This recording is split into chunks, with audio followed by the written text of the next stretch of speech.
Hello everyone, welcome to the Tent of Abraham. I'm Tamir Kreisman from Israel, and this is Parashat Shmini, the 8th. Parashat Shmini can be found in Leviticus 9, 10, and 11, those 3 chapters. And this one is called The Serpent's Skin, or The Man Within.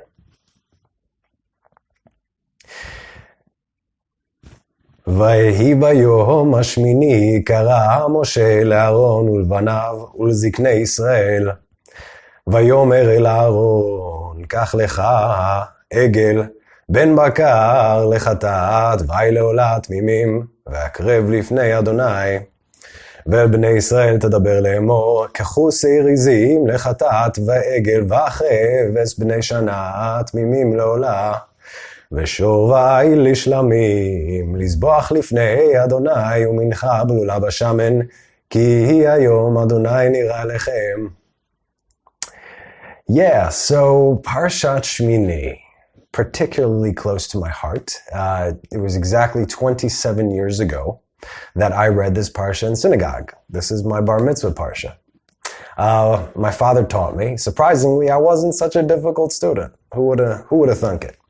Of course, when I was 13 years old, I didn't understand the depths and significance of this Parsha, but you grow up, you get older, and with age comes the capacity to understand on a deeper level. And so I can humbly say that the more I know, the more I realize just how much I don't know.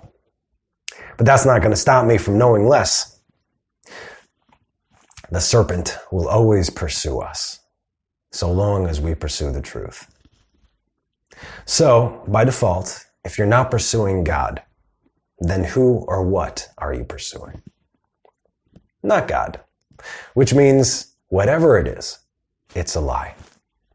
No matter how beautiful or cozy it may seem, no matter how reassuring or self-validating, it's meant to be that way.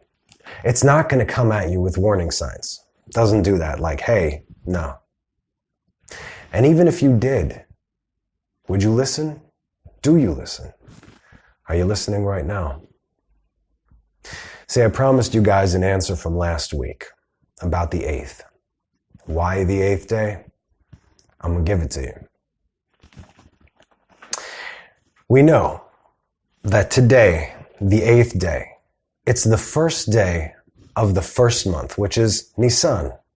So why does it not say, as it would mention many other times in the Torah, and it was on the first day of the first month?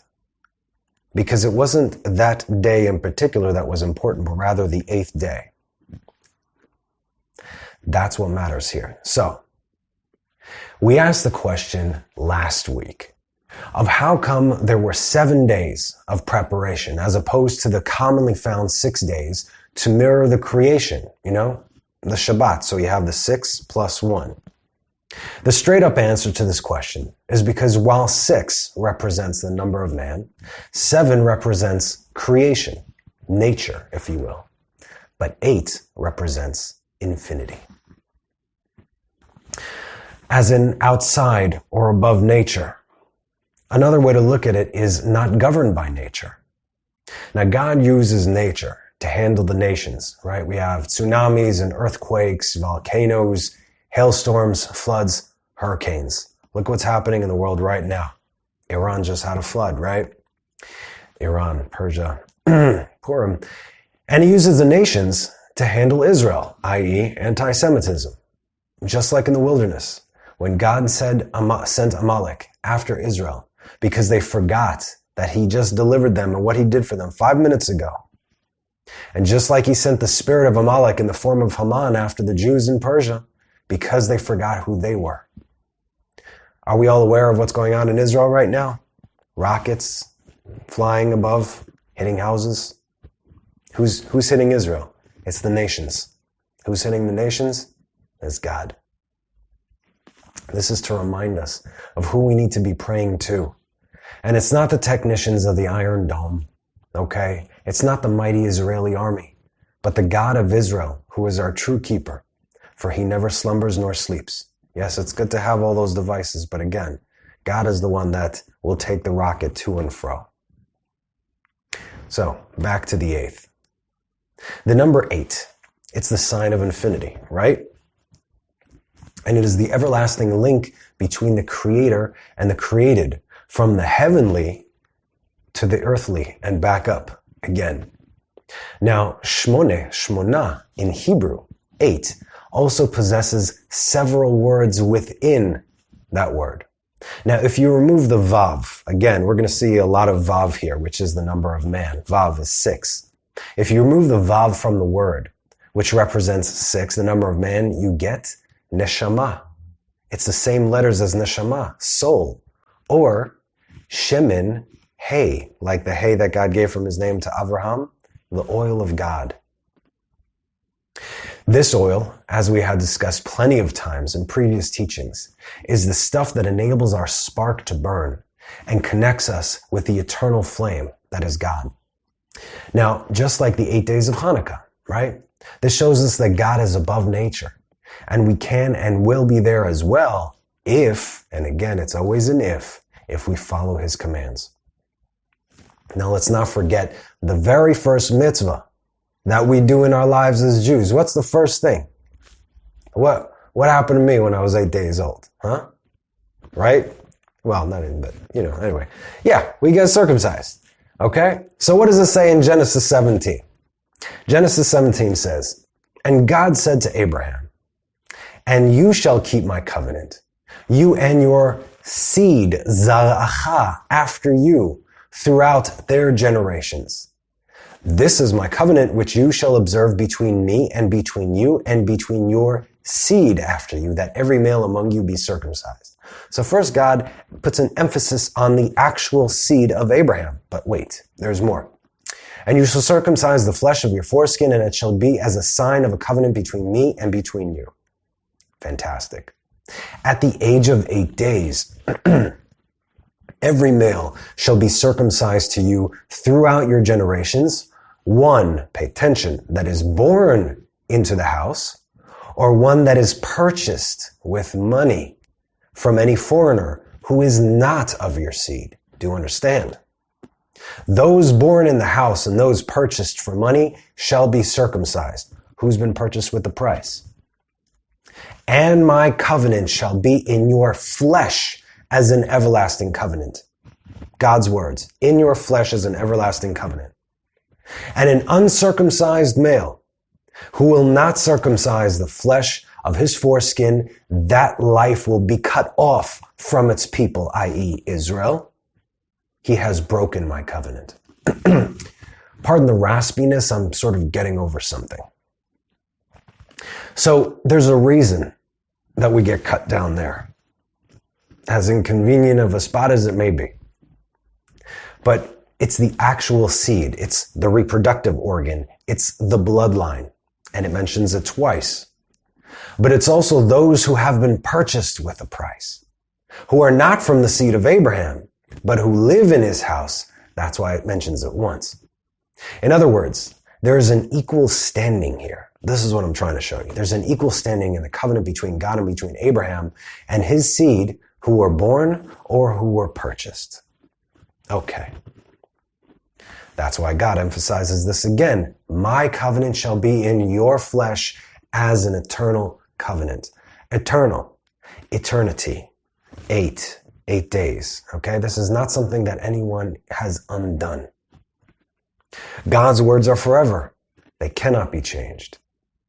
"And an uncircumcised male who will not circumcise the flesh of his foreskin, that life will be cut off from its people. He has broken my covenant." Let me give you an example right now. I don't know if you knew this, but Esav, who was the grandson of Abraham. It was Abraham, Isaac, and Isaac gave birth to Esav and Yaakov, right? Esav was born all red and hairy. And he was not actually given a circumcision at 8 days old, because, and even this holds to today. If a child is born and there might be a danger or life-threatening illness or something, they're not in perfect health, you're not supposed to circumcise them on the 8th day. You're supposed to do it when there's no danger to the child's life. So since Isaac did not know what was wrong with Esav, he did not circumcise him then. All right? He wanted to circumcise him later. So now this is a halacha, by the way. So when Esav was old enough and his father saw that it was time to circumcise him, Esav rejected the circumcision. In other words, and so he was never circumcised. He rejected the circumcision. In other words, he rejected the covenant made with God. Now, as we discussed, Esav is Edom. Edom is Rome. Rome is the church, Christianity. Do you understand? Pretty much rejected the original covenant with Abraham and God. Now, as clear and as apparent as this is today, this will be known to the entire world in the end of days, because not everybody knows this. A lot of people hear this, like, who you do? Okay, fine, no problem, don't worry about it. It's all good. Read Isaiah 63. We've covered this many times in past teachings. So what else do we have on the 8th? In Chassidut, for instance, the number 7, as we discussed, is nature. The number 8 is above nature. The entire Mishkan, the tabernacle, is riddled with 8s. There were 8 priestly garments. There were 8 fragrances, besamim, for the anointing, oil, and incense. It was 4 for the oil and 4 for the incense. There were 8 different fabrics for carrying the vessels of the Mishkan. There were 8 musical instruments that the Levites used to worship. There were 7 actual instruments, and the choir were considered 1. They were considered the 8th. The koshering of the sacrifices, hachsharat hakolban, for 8 days. And another interesting thing, in Psalm 119, the Hebrew alphabet has 22 letters. It gives 8 verses to each letter. In other words, Aleph, every verse starts with Aleph for 8 verses, and 8 verses Bet, and 8 verses Gimel, and so on and so forth. So you have 8 times 22. That comes out to 176 verses, showing that every letter of the Torah is above nature. The Maharal of Prague said that it's not just the 8, but it's rather to be looked at as 7 plus 1. We have 8 strings in the tzitzit. And of course, we have Shmini Atzeret, Simchat Torah, which is the 8th day after the 7 days of Sukkot. All of Moses' humblings, all the times that Moses was being taught a lesson, if you will, included 8 as well. So the word az, which means then, az is 2 letters, Aleph and Zayin. The numeric value is 8. Aleph is 1, Zayin is 7. I'll give you the examples. When he was on his way back to Egypt, and the Lord met him at the hotel and wanted to kill him, this is in Exodus 4:26. His wife circumcised their uncircumcised son and saved Moses' life. It said, so he released him. Then she said, a bridegroom of blood concerning the circumcision. Vayiraf mimeno az amra chatan damim lemulat. There's your 8. After Moses went to Pharaoh for the very first time with Aaron, and as a result he increased the people's workloads, and Moses and Aaron became hated by the people, in Exodus 5:23. ומאז באתי אל פרעה לדבר בשמך הרע לעם הזה והצל לא הצלת את עמך. Since I have come to Pharaoh to speak your name, he has harmed this people and you have not saved your people. In the song that he sang to God after they crossed Yam Suf, and God took out the Egyptians in Exodus 15:1, Az yashir Moshe uvnei Yisrael et hashira hazot. And when we discussed then Moses, what is then? Then is at the end of days. That's when that then is. And here's the end. Here's the 8. Then Moses and the children of Israel sang this song to the Lord. Will sing that song. And they spoke, saying, I will sing to the Lord, for very exalted he is. A horse and his rider he casts into the sea. And the final one being in Deuteronomy 4:41, towards the end of his life, as he separates these 3 cities for a very specific time to come. Sort of wedged in there, but it's on purpose, obviously. Az yavdil Moshe, shalosh arim be'ever hayarden, mizracha shamesh. Then Moses decided to separate 3 cities on the side of the Jordan towards the sunrise. So we see very clearly that the life and modeling of Moses is directly related to the Mishkan. Now the gematria of the Mishkan, the tabernacle, is 410, as is the gematria of the word Shmini, the name of the Parsha. Now check this out.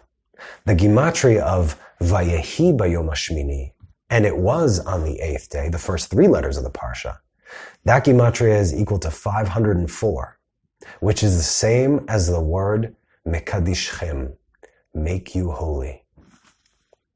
Do you see the kind of hidden stuff that's going on here? This word can be found in Exodus 31:13, and you're going to love the context. Ve'ata daber el bnei Yisrael le'emor. And you speak to the children of Israel and say, Ach et shabtotai tishmoru. Only keep my Sabbaths. Ki ot hi beini u'beneichem. For it is a sign between me and you, for your generations, ledorotechem, lada'at. Ki, to know that, ani, I, Adonai, the Lord, mekadishchem, make you holy. Vayhi bayom hashmini, and it was on the 8th day that I will make you holy. So in other words, the way to the 8th day, Israel must keep the Sabbath as yet another sign in addition to the circumcision, just like we read earlier, because this part of the 7 days is the preparation part, and this is going right into the 8th day. And you shall not leave the entrance of the tent of meeting for 7 days, until the day of completion of your investiture days. He will inaugurate you for 7 days. It's not only the Mishkan, it's Aaron and his sons as well. See, the end goal is not the 7th day. And if you wouldn't study the oral law, if you would dismiss the Talmud or the Mishnah or the sages, you would never know these things. It'd go just right over your head.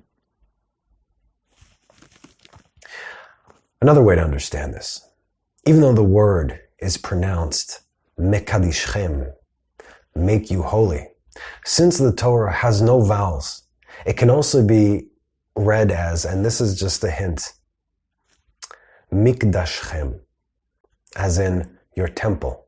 I am the Lord, your temple, who makes you holy.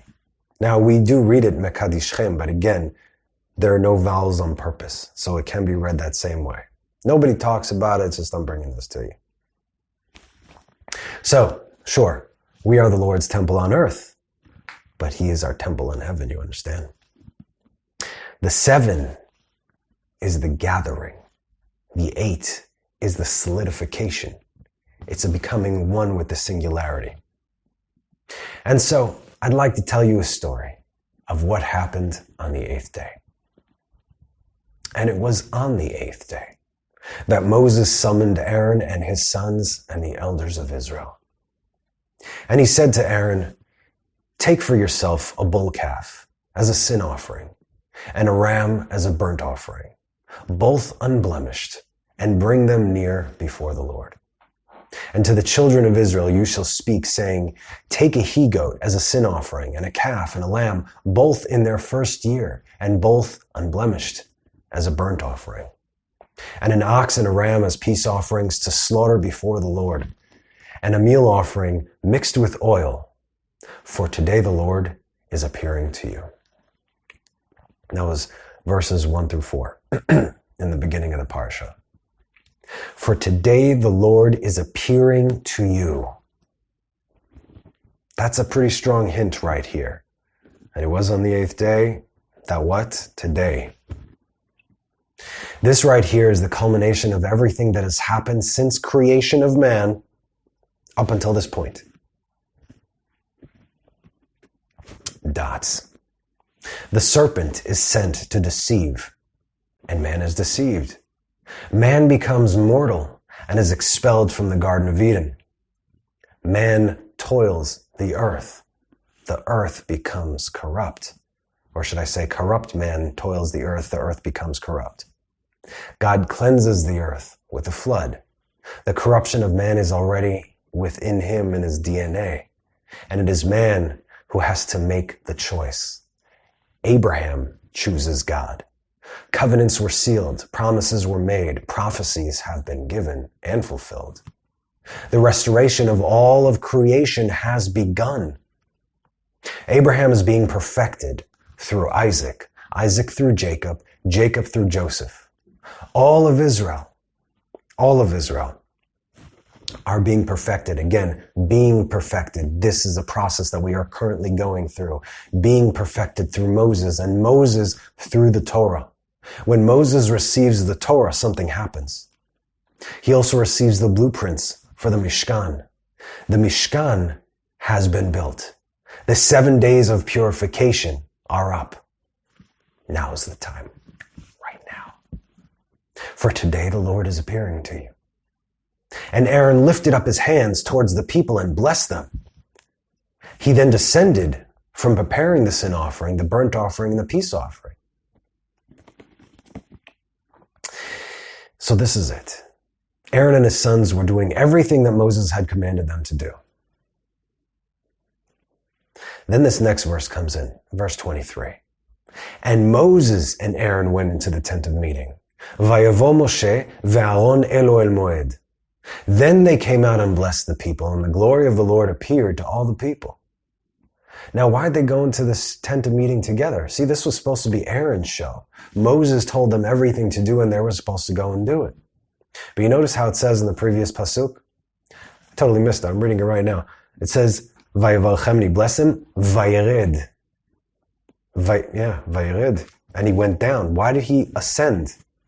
Why did he descend? Excuse me. So there's several reasons for this. That's just another one in the language. One, Moses needed to teach Aaron about the incense, because he did not teach him yet about the incense, because only Moses could go inside the tent. That was the last thing that had to be offered before the sacrifice was accepted. Two, up until this point, Moses was the only one allowed inside the tent, right? Aaron and his sons, they were commanded to wait outside of the entrance of the tent.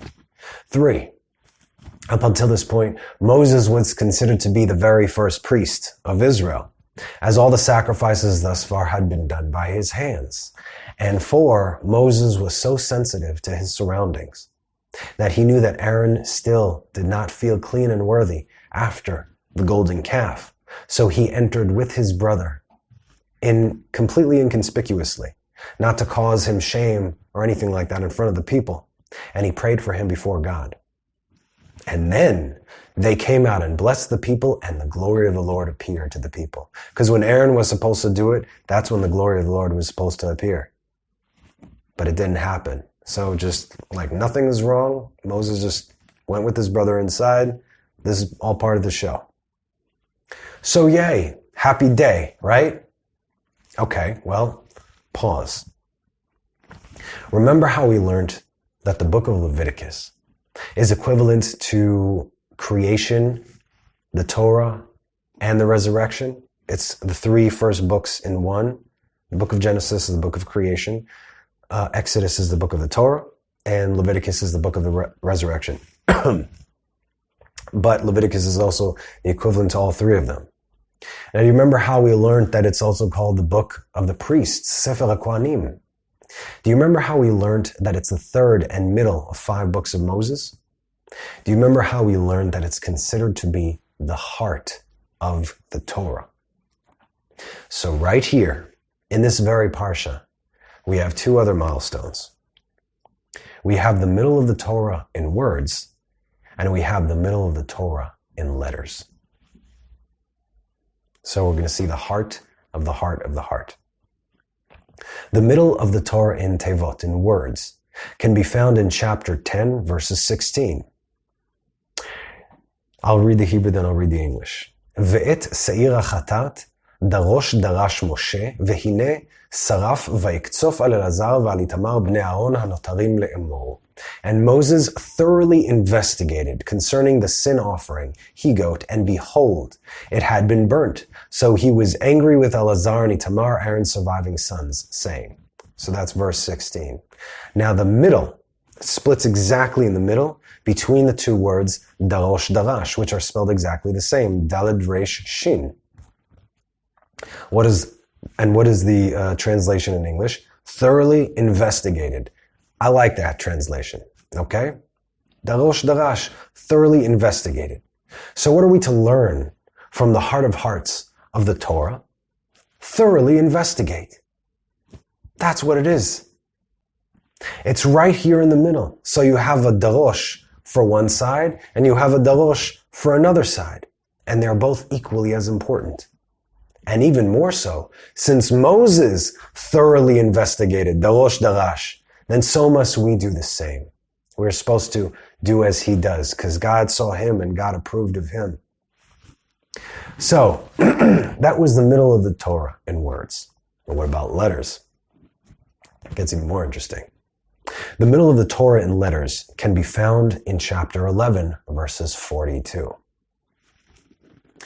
Kol holech al gachon, v'chol holech al arba, ad kol marbe reglaim lechol hasheretz hashoretz al haaretz, lo ta'achlum ki sheketz hem.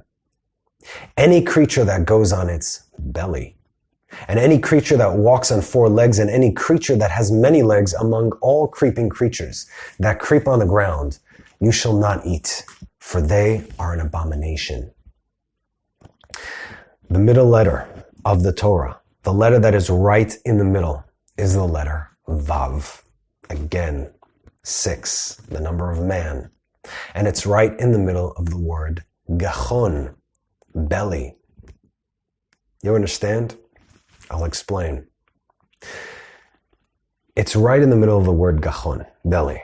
Now, when is the first time that we are introduced to the word Gachon in the Torah? Genesis 3:14. Vayomer Adonai Elohim el hanachash, כי עשית זאת ארור אתה מכל הבהמה ומכל חיית השדה, על גחונך תלך, ועפר תאכל כל ימי חייך. And the Lord said to the serpent, because you have done this, cursed be you more than all the cattle, and more than all the beasts of the field, you shall walk on your belly, and you shall eat dust all the days of your life. The serpent in the Garden of Eden, the serpent of old, after he caused Adam to sin.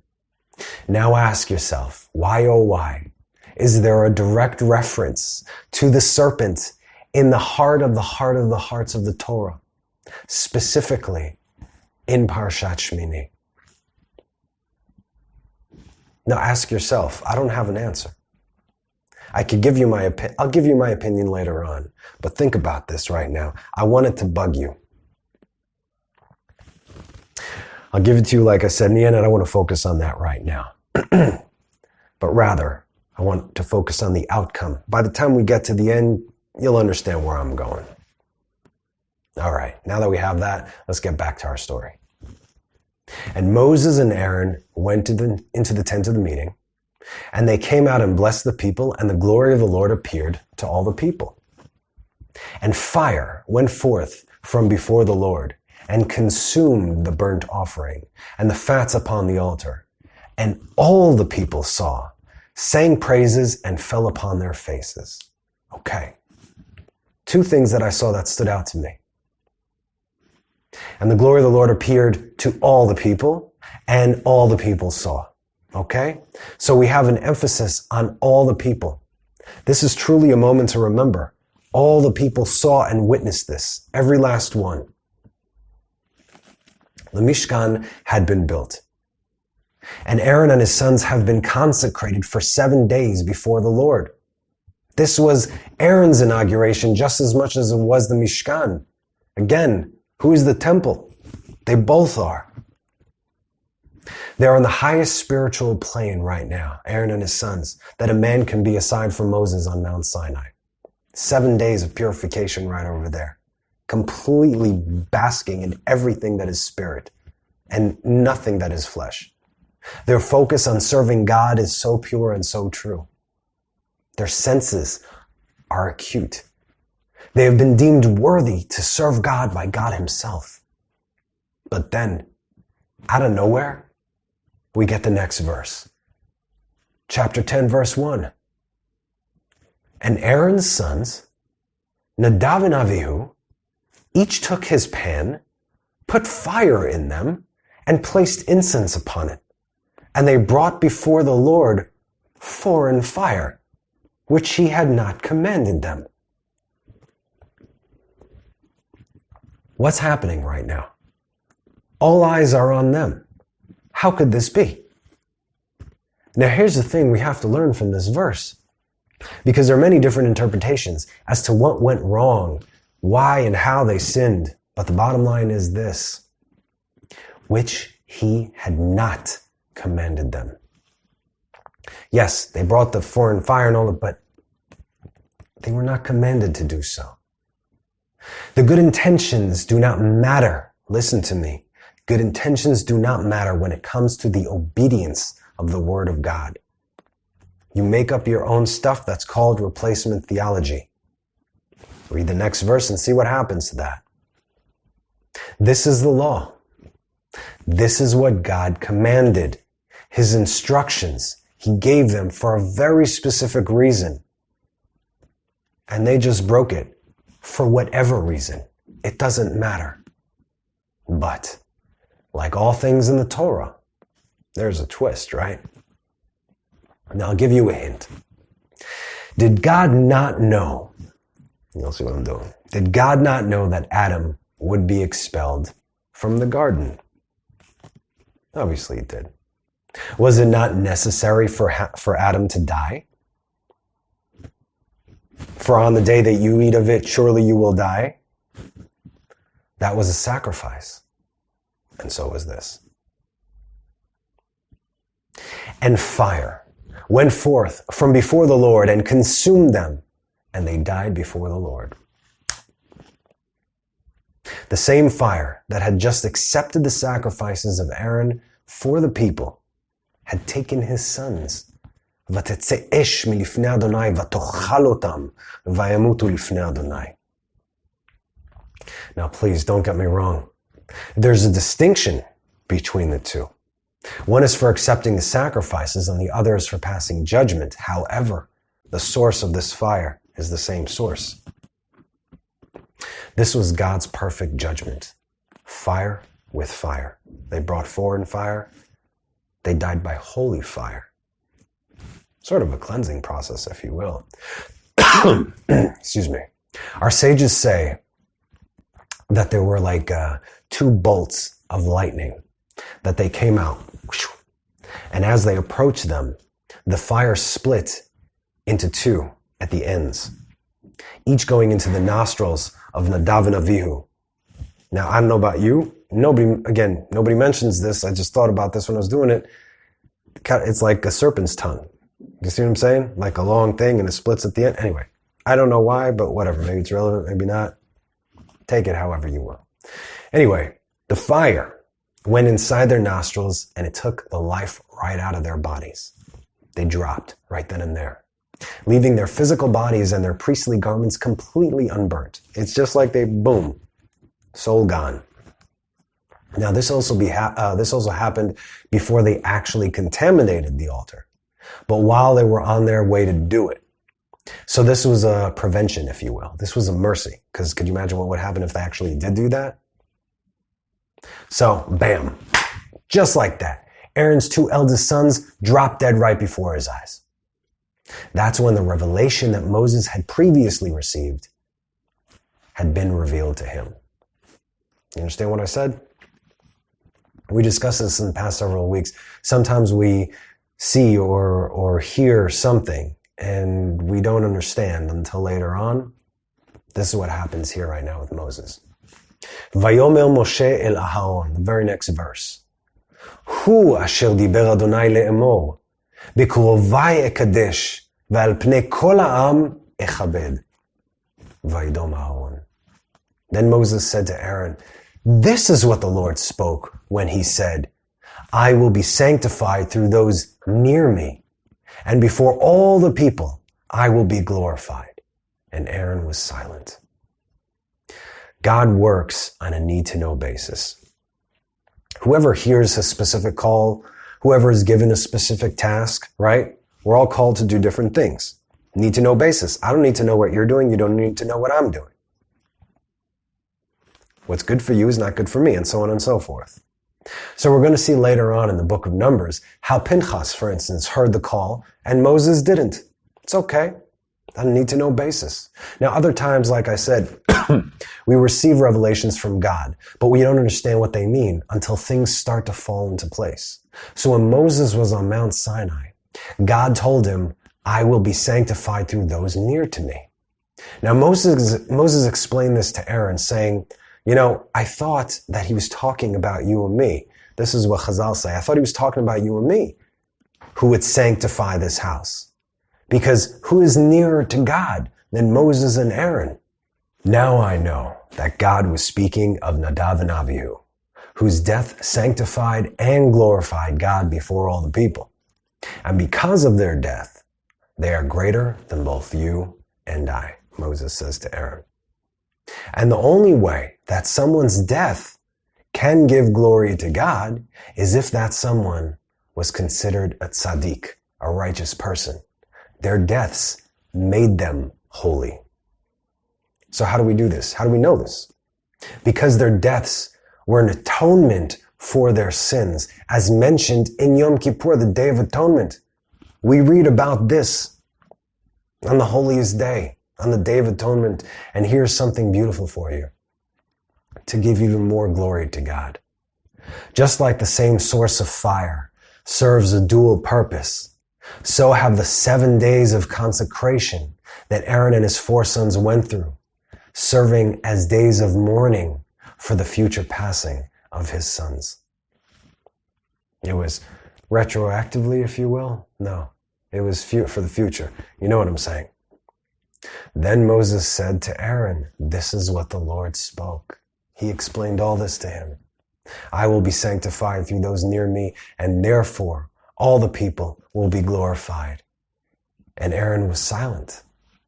Once Aaron understood this, he was silent. He didn't cry. He didn't complain. This is no time to mourn. After all, this is a joyous occasion. And Moses said to Aaron and to Eleazar and to Itamar, his sons, the other 2, do not leave your heads unshorn, and do not rend your garments. Don't rip your garments in mourning, so that you shall not die, because they were still holy, remember. And lest he, God, be angry with the entire community. Im kol ha'edah.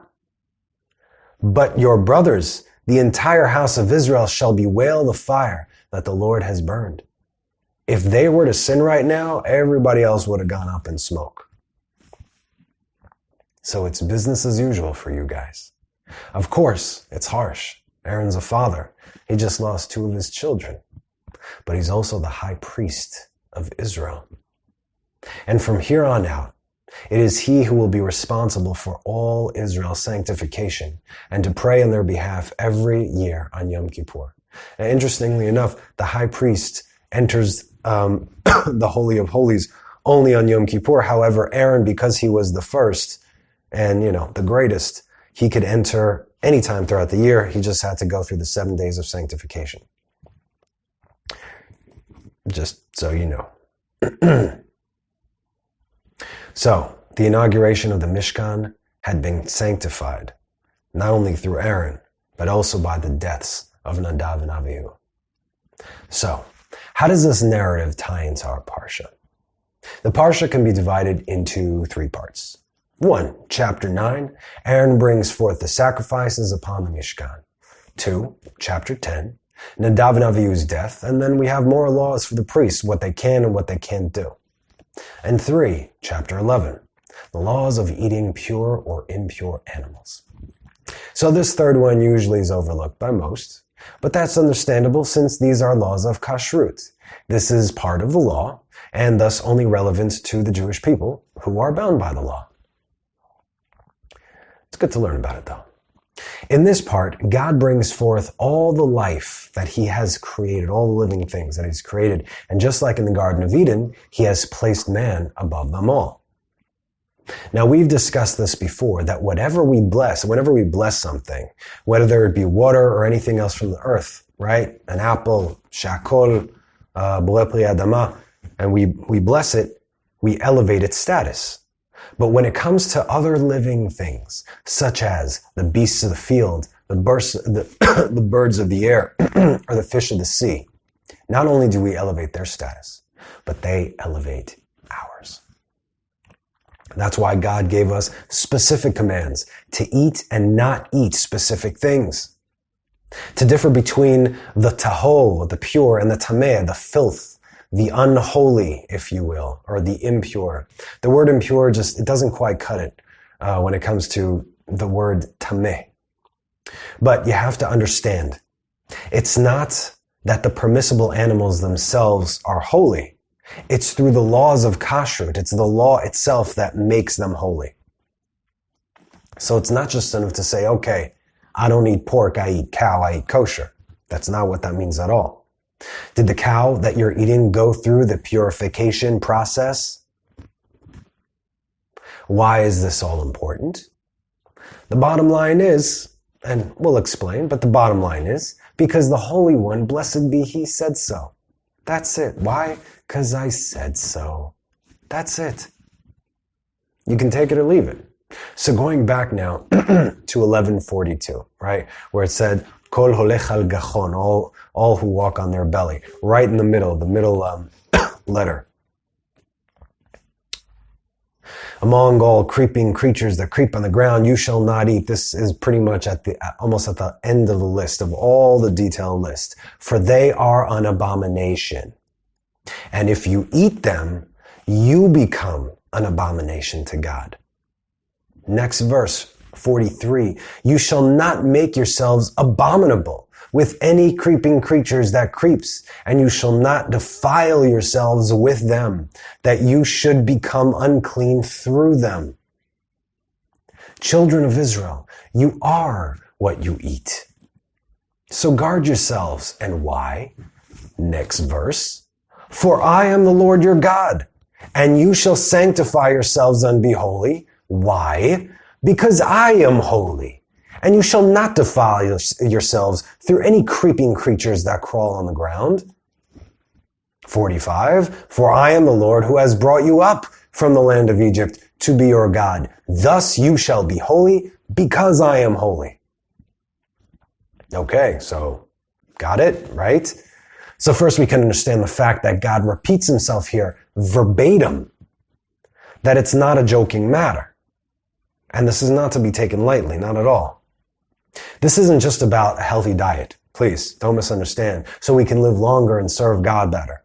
This is about the restoration of creation. Tikkun olam. That's what this is about. That's what all this is about. That's what everything is about. This is the point that I'm trying to get across here. Because what does the land of Egypt have to do with all this? You should eat kosher because I brought you up out of Egypt? Why are you bringing this now? Because what does this have to do with anything? See, the land of Egypt, Mitzrayim, Metzal, spiritual restriction, is the instrumental protagonist to the growth of Jacob into the becoming of Israel. Egypt was necessary to be squeezed. We learned this. And it will ultimately be man himself, the Vav, who will bust out of the belly, the gachon of the serpent. Every command we follow, from the greatest to the smallest thing we do, we shed another scale of the serpent's skin from ourselves. This is something that can take a lifetime. But we're given exactly the amount of time that we need in order to get this done. I'll explain what I said. Don't worry, I see you scratching your heads. If you're not with God, then you're with the serpent. And then you don't even know it. So, what is man going to do in the end? Verse 47, to distinguish between the unclean and the clean, and between the animal that may be eaten and the animal that may not be eaten. Lehavdil ben hatameh uben hatahol. The unclean and the clean, it's not the animals. That's us, my friends. That's what's going to happen. You either end up looking like the serpent or like a Ben Adam, the son of man. This is also, I've mentioned before, Nachash and Mashiach have the same gematria, 358, and all depends upon you. Do you see the serpent in the heart of the Torah? Or do you see Mashiach? Do you see what I'm saying? The serpent was placed in the garden as part of creation. And also, at the heart of the Torah to remind us that we should darash thoroughly investigate all things, especially concerning that which God clearly states that will make us pure or impure. There is always necessary evil. You can see it everywhere. Or what you can see is another opportunity to follow the word of God. Not that which he did not command, see Nadav and Avihu, but the things that he specifically tells us to do and specifically not to do. And why does he care? Why does God care if we are to be holy? Who cares if I eat this or if I eat that? Why? Because he is holy. Are you not understanding that the only gripe that you have with the law is not with men, but with God himself? If you don't understand that that's a losing battle, if you're going to fight it with God, no, I don't this or that, whatever, no, I'm this, I'm that, or that's not this or that, hey, no problem. But you're fighting God and that is a losing battle. Then guess what? You're still wearing the serpent as your skin. Do not be deceived. Do not be proud. Pride is what was introduced to Eve that led to the fall of man. Pride is what led to the deaths of Nadav and Avihu. And that could lead to the downfall of us all unless you sanctify yourselves and be holy, because I, the Lord your God, am holy. So, are you wearing the serpent's skin, or are you the Son of Man within? I hope you enjoyed this week's teaching. I'm fully aware that I went deeper than usual. However, I believe that all the answers are right in front of you in a simple text. Please receive this with love and for the sake of the truth. And as always, thank you for joining me. Have a wonderful rest of the week and a Shabbat Shalom.